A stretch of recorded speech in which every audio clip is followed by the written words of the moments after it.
Amados, a paz do Senhor. Amém? Amém? Se eu falar baixo, será que vocês falam alto? Amém? Espero que eu pregue melhor do que eu cante e que eu não chore enquanto eu pregue. Primeiro vamos orar, vamos falar com Deus. Santo e amado Deus, quer começar em mim, ó Pai, o Senhor quebrante os corações nessa noite, que nós possamos ouvir a Tua voz e entender as Suas verdades. Queremos, ó Pai, nos render aos Seus pés ainda mais nessa noite, ó Pai. Queremos ouvir a Tua voz. Queremos conhecer mais da Tua face, Pai querido. Fala ao coração da Tua igreja, ó Pai. Fala ao meu coração nessa noite. Nós te pedimos no santo e amado nome do Senhor Jesus Cristo. Amém. Estaremos lendo, amados, o texto de Romanos, capítulo 1, versículos 16 e 17. Estamos estudando as 5 solas e não tem como estudar as solas sem citar esse texto de Romanos capítulo 1, versículos 16 e 17.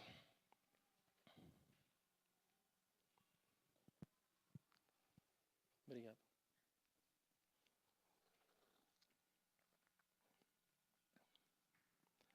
Estudamos somente as Escrituras, deixa eu falar o português, tentar fugir do latim para mim não errar, mas estudamos somente as Escrituras, somente a graça no domingo passado, e hoje sola fide, somente a fé. As 5 solas não são algo do movimento protestante lá no início, elas foram trazidas mais, no século passado, ali foi sintetizado meio que dessa forma, e nós, a igreja, para se organizar, divide dessa forma. E hoje falaremos exatamente sobre isso, somente a fé. Romanos capítulo 1 diz assim: pois não me envergonho do evangelho, porque é o poder de Deus para a salvação de todo aquele que crê. Primeiro do judeu e também do grego, visto que a justiça de Deus se revela no evangelho de fé em fé, como está escrito: o justo viverá pela fé. O protestantismo, amados, ele nasce na luta pela justificação pela fé. Hoje estaremos falando sobre justificados pela fé, e é justamente essa uma das maiores bandeiras do protestantismo. No século XVI, quando havia somente a Igreja Católica, Martinho Lutero, monge, e se tornou monge, a gente brinca às vezes por medo, diz a história que, o professor de história ali que me ajude, se eu errar depois você me avisa, tá? Mas diz a história que o monge Martinho Lutero, antes de ser monge ainda, ele corria por uma tempestade com medo dos raios, e ele rezou a padroeira lá da época, não sei, era uma santa lá, não me recordo o nome, e ele disse: Senhor, me livra, santa, me livra, porque aí eu vou servir a Deus. E aí ele se tornou monge. E no século XVI, a Igreja Católica, ela, como estudamos nas aulas de história, ela mandava no mundo. Ela era quem ditava as regras. Ela quem dizia como as pessoas deviam se portar. Ela dizia o que era a voz de Deus para o mundo, ou o que ela entendia como voz de Deus, ela repassava para os fiéis da época. Tudo em latim. Não existiam bíblias nas línguas nativas, não era que nem hoje, que nós temos a Bíblia na língua portuguesa para nós lermos. E Martinho Lutero era alemão, e na Alemanha também não tinha a Bíblia na língua alemã, era somente em latim. E a Igreja Católica cometia algumas práticas, das quais, com o estudo da Bíblia, Martinho Lutero percebeu que não estavam muito fiéis ao que a Bíblia dizia.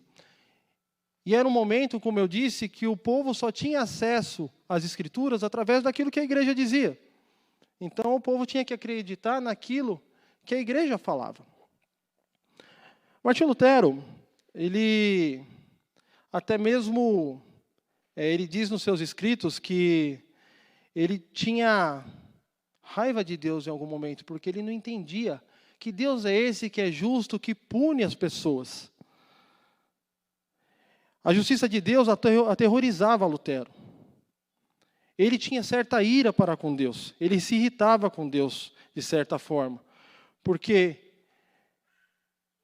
a igreja pregava que esse Deus justo também ia enviar essa igreja para o inferno se a igreja não fizesse, se as pessoas não fizessem aquilo que a igreja dizia como certo. E as pessoas eram ensinadas a se penitenciar, a pagar indulgências. A igreja dizia algo mais ou menos assim: olha, o apóstolo Pedro tem alguns créditos lá, porque ele fez muitas bondades. João também tem alguns créditos lá. Maria tem alguns créditos lá. Então a igreja vende esses créditos dessas pessoas ditas santas na época como indulgências, como você compra esses créditos que estão sobrando na conta deles lá, e aí você pode eliminar dias da sua presença no purgatório, você pode eliminar dias da presença até mesmo de um familiar seu no purgatório. Isso é o que era pregado. E Lutero, muitas vezes, ele, com orações, com vigílias, com jejuns e boas obras, ele tentava buscar redenção. Ele tentava buscar algo que fizesse ele sentir paz, porque ele se incomodava, porque ele se sentia pecador. Você se incomoda por se sentir pecador? Isso é o que acontecia com Lutero. Ele se incomodava, ele nutria, digamos que uma fúria velada por um Deus que punia pecados, porque assim ele era ensinado. Até que ele foi ler as Escrituras, e ao estudar, ele chegou ao livro de Romanos. E esse texto que nós lemos foi algo que foi uma mudança de chave na vida de Lutero. Aí ele entende que a justiça de Deus não é um castigo, que a justiça de Deus é uma provisão. Ali ele entende que Deus não está atacando o homem, mas ele está recebendo o castigo por nós. Ele entende ali a justiça pela fé. E ali ele sente certo alívio, ele começa a sentir paz em seu coração. E o texto que nós lemos inicia assim: pois não me envergonho do Evangelho. Paulo escreve esse texto aos Romanos, como diz o título da carta, porque Paulo estava se programando para ir até os Romanos, então ele estava meio que preparando o terreno. E aqui ele diz: pois eu não me envergonho do Evangelho. Não me envergonho. Paulo, que uma vez foi perseguidor cruel da igreja. Paulo, que antes, como Saulo, era um homem temido pelos cristãos. A Bíblia fala que Estevão, ao ser apedrejado, as vestes das pessoas foram colocadas aos pés de Paulo. Ele acompanhou, ele viu aquilo, ele consentiu aquilo. Ele era perseguidor, ele era um homem temido pelos cristãos. Hoje, esse servo do Deus Altíssimo, o apóstolo de Jesus Cristo, alcançado por Jesus, diz: eu não me envergonho do Evangelho. Esse homem que foi preso em Filipos, foi perseguido em Tessalônica, foi retirado clandestinamente de Bereia, foi ridicularizado em Atenas, considerado tolo em Corinto, e foi apedrejado na Galácia. Ele agora, alcançado, ele diz: eu não me envergonho do Evangelho. E por quê? O texto diz: porque o Evangelho é o poder de Deus para a salvação. O Evangelho, ele é o poder de Deus para a salvação. Poder. Deus, ele é um Deus que não se alia ao pecado. Todos nós sabemos disso. Deus é santo, Deus é limpo, Deus é justo, Deus é maravilhoso. Porém, como diz a palavra de Deus, todos pecaram e carecem da glória de Deus. Então nós precisamos nos reconciliar com Deus. E aqui Paulo está dizendo que esse Evangelho, e Evangelho são as boas novas de salvação, Evangelhos são boas notícias. Evangelhos são a vinda de Cristo para nos reconciliar. Esse Evangelho, ele é o poder de Deus que pode nos salvar. O poder de Deus, se Deus tem um superpoder, o maior deles, ou para nós o mais importante deles, seria esse. O poder de poder tirar de mim e de você o pecado, de nos limpar do pecado, de nos fazer considerados justos na sua presença. O texto diz, né, que ele não se envergonha do Evangelho, porque ele é o poder de Deus para a salvação de todo aquele que nele crê. De todo aquele que nele crê. Nós sabemos que somos justificados, que o Senhor Jesus veio, e Ele morreu na cruz, e Ele sofreu as dores que eu e você deveríamos sofrer. Uma vez pecadores, nós merecemos a ira de Deus, nós merecemos o inferno, nós merecemos o julgamento do justo Deus. Mas como foi falado, Martinho Lutero, quando leu Romanos, também entendeu que a justiça de Deus não é castigo, ela é provisão. Que a justiça de Deus é um Deus recebendo o castigo por nós.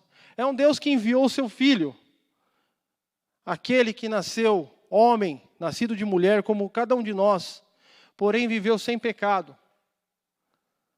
Deus deu o seu Filho para que vivesse a vida que eu e você vivemos. Eu já dei esse exemplo aqui outras vezes e eu vou falar de novo porque, para mim, é algo esplêndido, maravilhoso. O Senhor Jesus estava no seu trono de glória, à destra do Pai. Ele não precisava estar aqui nessa terra. E Ele nasceu. Nós vemos crianças pequenas aqui, crianças de colo. Eu fico imaginando o Senhor Jesus assim, independente. Como que é uma criança de colo? Eu tenho 2 filhas. Quem é pai sabe. Você cria os seus filhos. Minha filha está ali com sono no colo da minha esposa. Se você não cuida dos seus filhos, o que acontece? Se a criança nasce, se você não alimenta, se você não limpa, se você não dá banho, o que acontece? Deus, o Senhor Jesus, se fez homem, se permitiu ser cuidado como uma criança de colo e cresceu sem nenhum pecado. Para que chegasse um momento e Ele fosse o poder de Deus que tira o pecado do mundo. Ele fosse crucificado, Ele fosse cuspido, Ele fosse humilhado. Para que a ira de Deus, que deveria vir sobre mim ou sobre você, não viesse sobre nós, mas fosse sobre Ele. Porque o nosso Deus, amados, Ele é um Deus justo. Então Deus não vai olhar e falar assim, não, deixe quieto. Não vou culpar ninguém pelos pecados. Alguém tinha que ser culpado.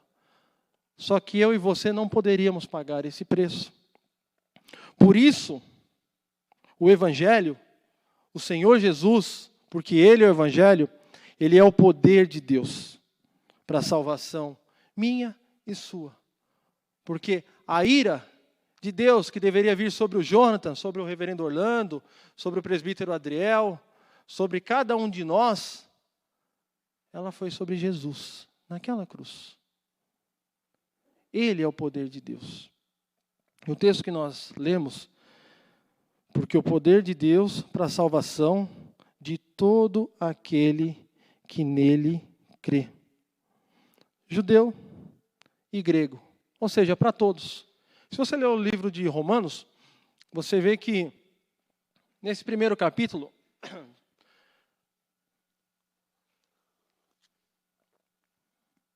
o apóstolo Paulo está falando para os gentios, para os não-judeus. Ele está dizendo, olha, vocês precisam se converter, vocês precisam conhecer Jesus, vocês precisam eliminar certas práticas. E eu imagino aquele que é judeu ouvindo Paulo falar, ou ouvindo essa carta ser lida, pensando, é isso aí. Fala para eles mesmo, né? Tem que ser para o gentio mesmo. Só que aí no capítulo 2, Paulo começa a falar para os judeus. Vocês também. Vocês erram assim, vocês erram assado, vocês acham que vocês são os melhores, não deveria ser desse jeito. Por quê? Porque o Evangelho é para todos. Como nós lemos, para todo aquele que nele crê, primeiro o judeu e depois o grego. Então não existe tipos de pessoa. Às vezes nós pensamos, existe pessoas boas e pessoas ruins. Ontem eu estava assistindo uma série com a Silmara, não vou falar o nome da série para não ser julgado, mas estávamos assistindo uma série, e aí um personagem da série diz assim: os homens são maus. Qualquer coisa fora disso é exceção. E os homens são maus. Nós merecemos o quê? Nós merecemos o inferno, essa é a verdade. Se não fosse o poder de Deus, o Senhor Jesus, para nos salvar, nós merecíamos o inferno. Então, chegamos à conclusão que não existem castas de pessoas, não existem tipos de pessoas, não existem melhor ou pior. Por isso que Paulo fala aqui, tanto o judeu quanto o grego, ou seja, para todos. O único tipo de pessoa que existe é o pecador. Sou eu e é você. Esse é o único tipo de pessoa que existe. Versículo 17, visto que a justiça de Deus se revela no Evangelho. A justiça de Deus se revela no Evangelho, através do Senhor Jesus Cristo. Ou seja, Deus não nos faz inocentes do nosso pecado, mas Deus imputa em nós a justiça do Senhor Jesus Cristo, porque Ele foi justo até o final. Então Deus pega a justiça de Jesus e imputa nos seus, e coloca nos seus. E o final do versículo 17 repete, Paulo lembra o texto lá de Abacuque 2,4. O justo viverá por fé. O justo viverá por fé. E o tema da palavra é somente a fé. Então vamos falar um pouquinho sobre a fé. A fé, ela não é salvadora. É importante você entender isso, se você ainda não sabe. A fé não salva. A fé não é salvadora. A fé, ela é um instrumento pelo qual a justiça do Senhor Jesus, ela é atribuída a nós. A fé, ela é instrumento pelo qual a justiça de outro se torna minha ou sua. Se torna daqueles escolhidos de Deus. A fé, então, ela é só um instrumento. João Calvino dizia que a fé, ela é a boca pela qual você se alimenta. Quando você vai se alimentar, você não pensa, eu tenho uma boca. Você só come, não é verdade? Quem aqui que quando vai orar, Senhor, obrigado por esse alimento e obrigado também porque eu tenho uma boca. Dificilmente fazemos isso, não é verdade? João Calvino diz que a fé é como se fosse a boca. Era só um instrumento para que nós possamos nos alimentar. Nos alimentar do que é importante, daquilo que de fato é real, daquilo que de fato é bom, daquilo que realmente salva. Então a fé, ela é um instrumento para que eu e você possamos nos achegar a Deus, acessar a salvação. Romanos 3, 22 e 23 diz assim: justiça de Deus mediante a fé em Cristo Jesus, para todos os que creem, porque não há distinção, pois todos pecaram e carecem da glória de Deus. Justiça de Deus mediante a fé. A fé é um instrumento. Efésios 2:8, que foi lido na semana passada, quando foi falado sobre a graça, diz assim, um versículo bem conhecido, um dos que eu mais gosto. Pela graça sois salvos, mediante a fé, por meio da fé. E isso não vem de vós, é dom de Deus. A fé é um instrumento. A fé é um meio para se acessar a salvação. E essa fé salvadora, o que vem a ser?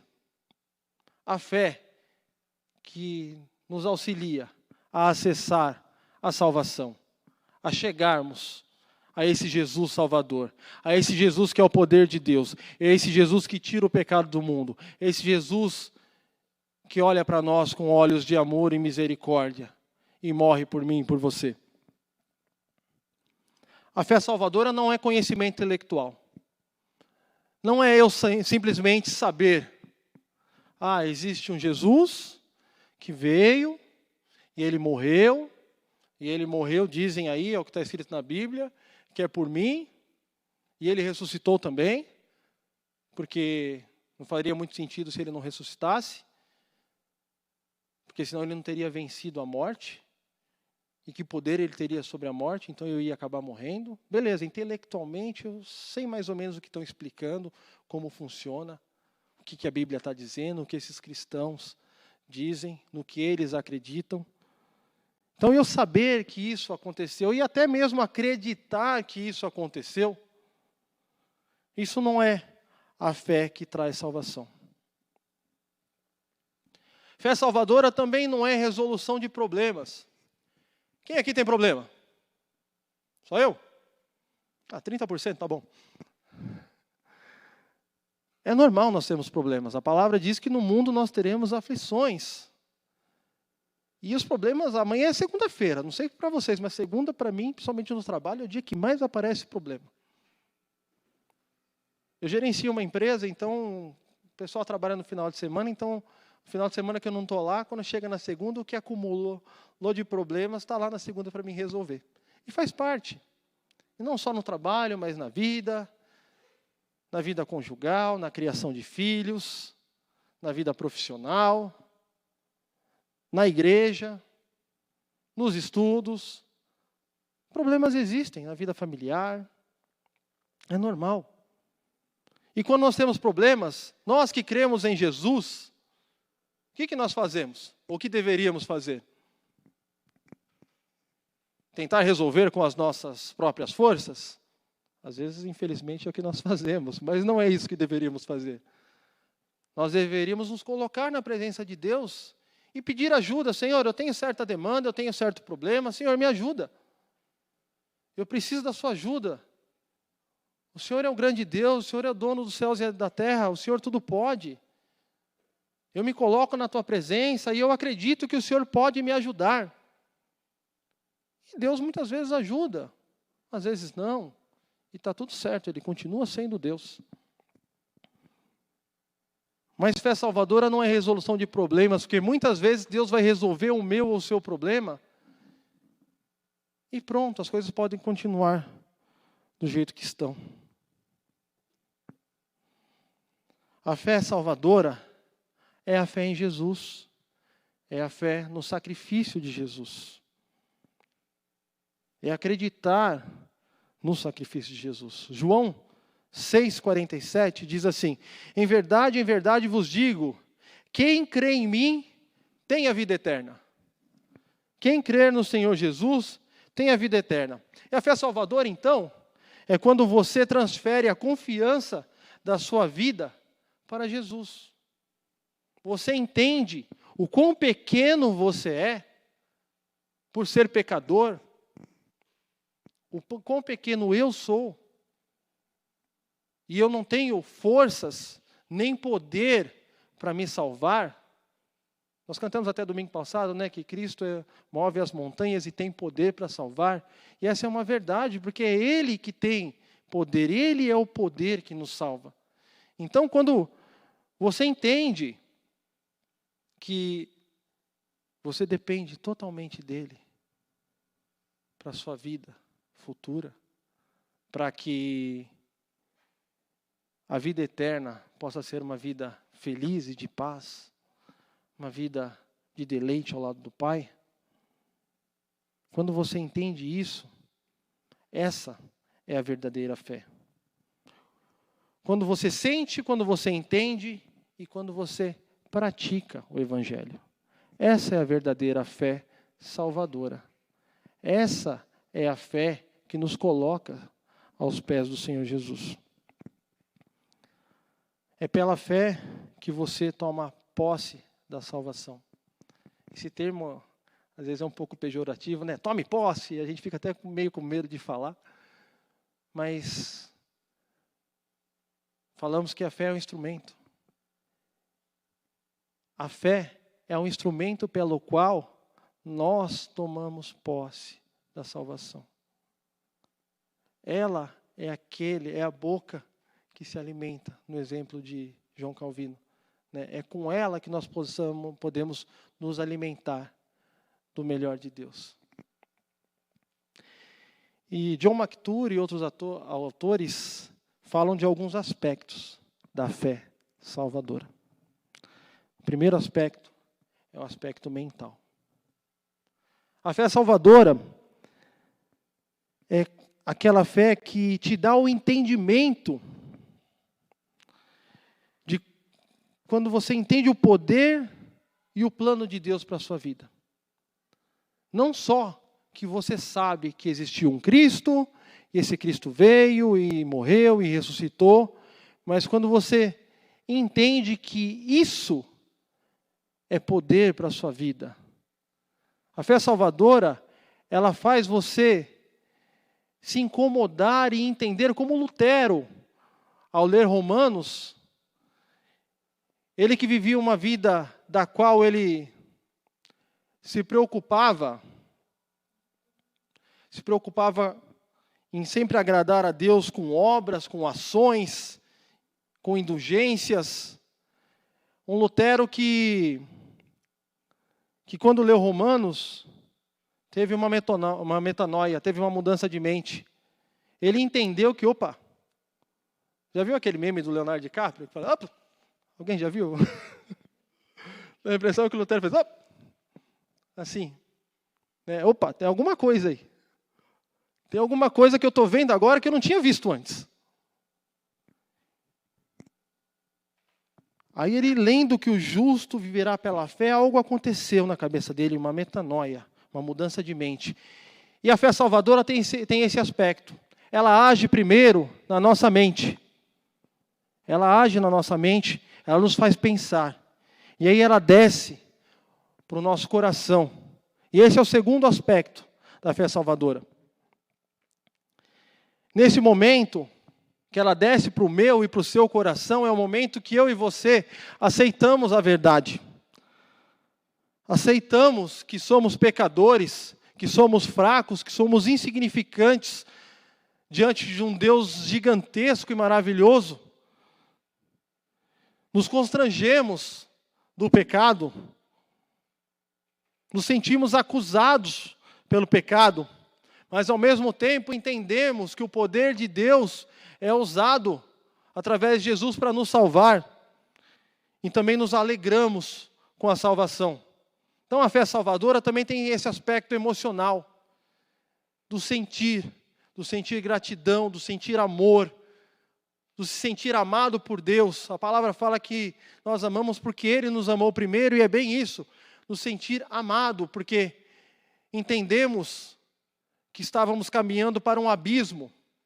Existe um exemplo, eu não sei de quem é, mas eu ouvi o reverendo Augusto Nicodemos uma vez dizendo que todos nós estávamos com vendas nos olhos e tampões nos ouvidos, caminhando para um abismo, como se estivéssemos caminhando aqui para um buraco, um abismo profundo. E Deus está lá do outro lado, falando, gente, é para lá. Só que Jesus vai para cada um, tira o tampão do ouvido, tira a venda do olho e fala, olha, você vai cair no buraco. É para lá que você tem que ir. A fé salvadora, ela faz isso com a gente. Ela faz a gente entender e a gente sentir. Sentir que a gente estava indo para o buraco. Mas um dia o Senhor Jesus veio até mim, veio até você e falou, não é por aí não, amigo. Você vai cair. E o buraco é fundo. É para lá.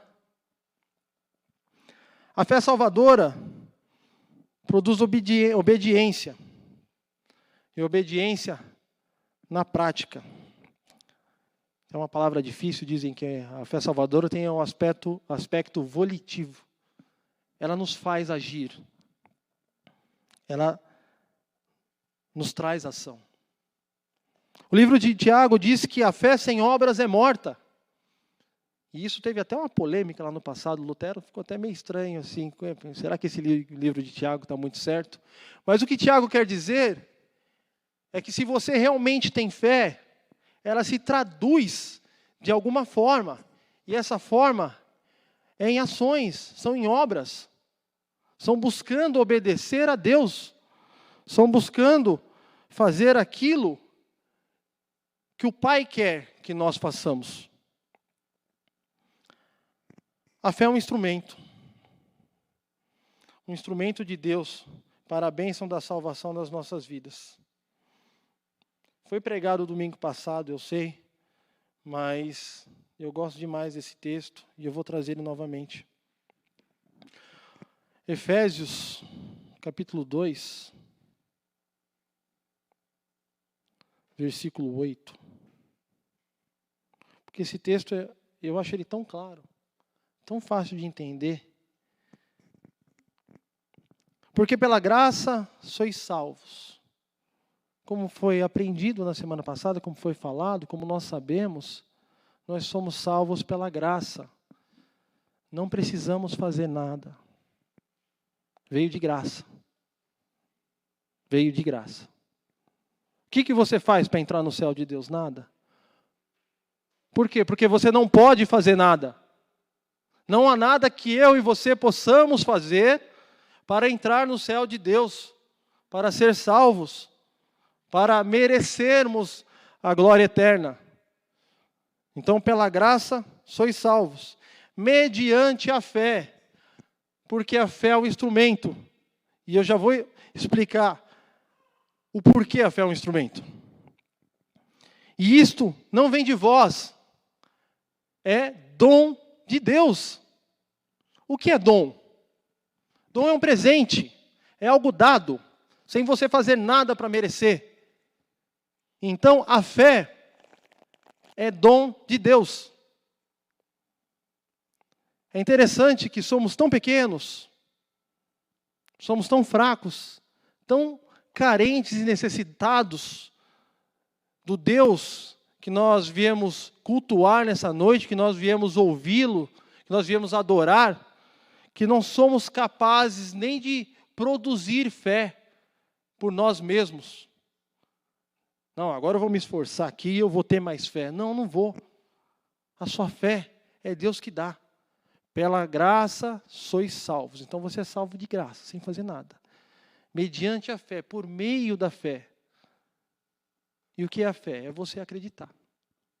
Certo? Acreditar dessa forma que eu falei há pouco. Você entender, você sentir e você demonstrar. Porque uma vez que eu entendi, a minha vida muda. Então, é a fé que me faz entender o plano salvador de Deus. Mas isso não vem de mim, não vem de você, não vem de nós. Isso é dom de Deus. Não de obras, no versículo 9 de Efésios 2, para que ninguém se glorie. Quer dizer, não há nada que eu ou você possa fazer para merecermos ou para ser melhor ou pior. Porque não é por obras. Já justamente para que ninguém possa se gloriar ou achar-se melhor. E isso é o mais legal de Deus. Independente de quem você seja, você não é melhor do que ninguém. E nem pior. Independente de quem eu seja, eu não sou melhor do que ninguém e nem pior. Versículo 10 de Efésios 2, pois somos feitura dele, criados em Cristo Jesus para boas obras, as quais Deus de antemão preparou para que andássemos nelas. Então Deus já preparou, de antemão, o que Ele queria para mim e para você. Como Ele queria que eu e você vivêssemos. A fé verdadeira produz obediência, produz ação. E como que eu posso buscar, tentar agradar a Deus, retribuir de alguma forma, não que eu possa retribuir, porque eu não posso e você não pode, mas uma vez que Deus mudou a minha mente, o meu coração, e eu o conhecendo e o amando, eu quero reagir a isso de alguma forma, de que forma eu posso retribuir, ou tentar retribuir, ou agradar a Deus, chame como quiser. Veja se você conhece alguns termos que eu vou utilizar aqui. Você pode agradar a Deus, amando a Deus sobre todas as coisas. Você pode agradar a Deus, não adorando outra coisa, ou algo, ou outro alguém, que não seja Deus. Não tomando o nome de Deus em vão. Guardando um tempo para descanso e para se dedicar ao Pai. Você pode adorar a Deus honrando o seu pai e a sua mãe. Não matando. Lembrando que não matarás não é justamente não matar, mas só o fato de eu odiar, me irar, eu já estou matando aquela pessoa. É assim que a Bíblia nos ensina. Não adulterarás. Lembrando também que adulterar é só de você olhar para alguém com alguma intenção impura, já é um adultério. Não furtarás. Não levantar falso testemunho. Não cobiçar as coisas dos outros. E os 10 mandamentos que eu li aqui, o Evangelho resume em amar a Deus com toda a nossa força, com todo o nosso entendimento, e amar ao próximo como a nós mesmos. A fé salvadora, ela se traduz em prática. E o que é interessante de tudo isso, é que se você for voltar lá para o começo, do que nós começamos a falar, Lutero tinha aprendido com uma igreja que oprimia o povo, cobrando ações e atitudes, cobrando do povo uma vida santa, porque senão eles teriam um inferno. Então, para dar um jeitinho também, a gente põe umas indulgências, só que o povo era um povo oprimido pela lei. E se você vai ver no Evangelho, logo no começo, da igreja apostólica e tudo mais, muitas pessoas também vinham ainda com costumes judeus, de buscar, de qualquer forma, atender à lei. Se preocupavam com a lei acima de Cristo. Só que quando você crê em Cristo, naturalmente você busca atender à lei. Porque você quer agradar a Deus. Mas agora não de uma forma legalista, não de uma forma a qual você vai, como Lutero se sentia, escravizado, mal, porque eu não consigo cumprir isso. Mas ciente de que eu não posso cumprir a lei, mas eu vou me esforçar ao máximo para cumprir em tudo aquilo que eu conseguir. E se em algum momento eu não conseguir, eu sei que eu tenho um advogado junto ao Pai, eu sei que eu tenho um Senhor Jesus, que é o poder de Deus, que tira o meu pecado.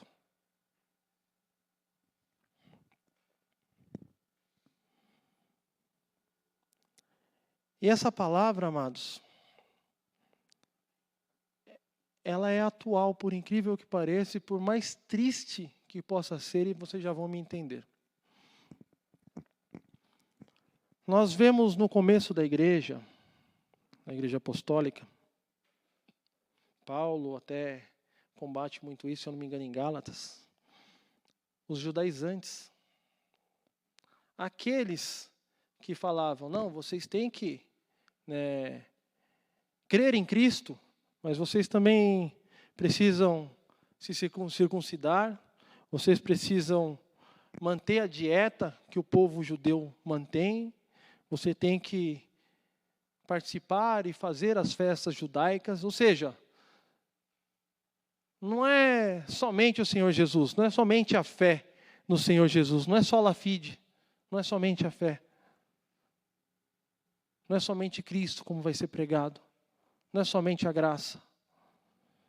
Então você também tem que ser circuncidado, você tem que cuidar daquilo que você come, você tem que participar das festas, você tem que obedecer e praticar certos rituais. E Paulo combatia isso, porque está errado. Nós somos justificados somente por Jesus, não temos que fazer mais nada. Tudo aquilo que o justificado pela fé em Cristo faz de bom é consequência da salvação. As boas obras, como nós falamos, que estão escritos lá em Tiago, e nós lemos aqui em Efésios também, que Deus já preparou para a gente, João também fala isso, são para aqueles que já estão com Deus, elas já são preparadas para nós, são consequência num coração que entende o tamanho e a grandeza de Deus. Aquele que é salvo, ele dá fruto, ele demonstra através de boas obras. A igreja do século XVI, como nós falamos, cobrava indulgências, dizia que os santos, os mártires da fé, tinham créditos a mais e eles, já que estavam com créditos sobrando, eles vendiam isso, eles vendiam acesso ao crânio do apóstolo tal, a presença de não sei quem, ao documento que diz que você ou aquele parente seu que morreu vai ter um dia menos no purgatório. E isso é assustador. E eu digo que essa palavra é atual, amados, porque ainda hoje, eu fui dar uma pesquisada, a Igreja Católica ainda prega ainda em relação às indulgências. Você tem que rezar assim, tantos assim, você tem que rezar pelo Papa, você tem que cumprir alguns ritos para que você possa diminuir tempo no purgatório. E nós vivemos um sincretismo, um legalismo, uma situação também dentro das igrejas evangélicas, e isso é assustador. Certo tempo atrás eu ouvi dizer que o apóstolo tal, deixa eu pôr as aspas bem grandes aqui, né? O apóstolo, entre aspas, né, enxugou o rosto com a toalha e a toalha com o suor do apóstolo estava sendo vendida. Isso é assustador. E mais assustador é porque as pessoas compram. Aí elas colocam a fé nisso. Essa não é uma fé salvadora. Uns vendem o manto ungido. Com certeza você já ouviu algo assim, ou uma vertente disso. De igrejas neopentecostais, pseudo-evangélicas, chame como quiser, não estou aqui para julgar. Mas a gente vê isso. Óleo ungido. Uma vez eu vi um cara que estava vendendo água do Rio Jordão. E o pessoal compra. Eu já falei aqui, e eu tenho até medo de falar porque é nojento. Mas vira e mexe aparece para a gente no YouTube lá o pastor com a unção do cuspe. É horrível. Ele enchendo a boca de água e cuspindo na boca dos outros, gente. É horrível. E tem gente que acredita nisso. Põe a fé, deposita a sua fé nessas coisas. Ou seja, essa palavra é atual, ela é necessária ainda hoje. O mundo carece de conhecer o verdadeiro poder de Deus para a salvação. Por isso que como Paulo, como Lutero,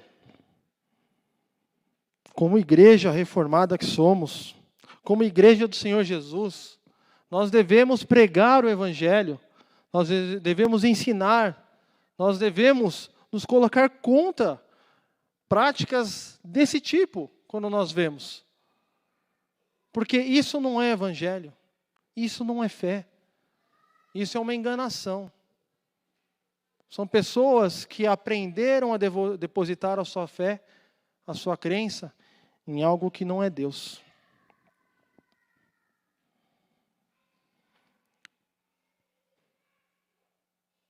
Somente a fé.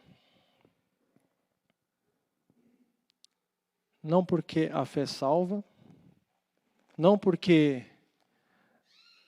nós podemos fazer algo com essa fé, mas porque a fé salvadora é um presente de Deus para mim e para você. É um presente de Deus para os seus escolhidos. É um presente de Deus que transforma a nossa mente, o nosso coração e muda as nossas atitudes. Nos faz conhecer o Senhor Jesus, que é o poder de Deus, que tira o pecado do mundo. Conhecer o verdadeiro Jesus. E é interessante a gente falar o verdadeiro Jesus, porque muitas vezes o Jesus que é pregado não é o Jesus da Bíblia. Por isso que precisamos e carecemos de Deus, para que possamos ter essa fé. Essa fé que transforma vidas, que muda os corações. Essa fé que nos permite acessar a salvação. Amém? Santo e amado Deus, louvado seja o teu nome, porque entendemos, ó Pai, a tua grandeza e a nossa pequenez. Entendemos que não temos força, poder, para nos achegarmos por nós mesmos ao Senhor. Se cremos, ó Pai, foi porque um dia o Senhor nos olhou com olhos de amor, com olhos de misericórdia, e colocou em nossos corações a verdadeira fé no Senhor Jesus Cristo. Essa fé que é instrumento para a tua salvação, ó Pai. Somos gratos por isso, ó Pai. E nós pedimos, ó Pai, nos ajuda a entendermos cada vez mais sobre o Senhor, sobre as suas maravilhas, sobre a sua grandeza, para podermos anunciar, ó Pai, o seu nome para esse mundo que tanto carece do Senhor. Que carecia na época de Jesus, que carecia antes do Senhor Jesus vir, que carecia, ó Pai, na Idade Média, e que precisa muito do Senhor ainda hoje, ó Pai. Usa a tua igreja, Senhor, envia nós, para que possamos anunciar o teu evangelho. O Senhor Jesus, que é poder de Deus para as nossas vidas. Amém, Senhor.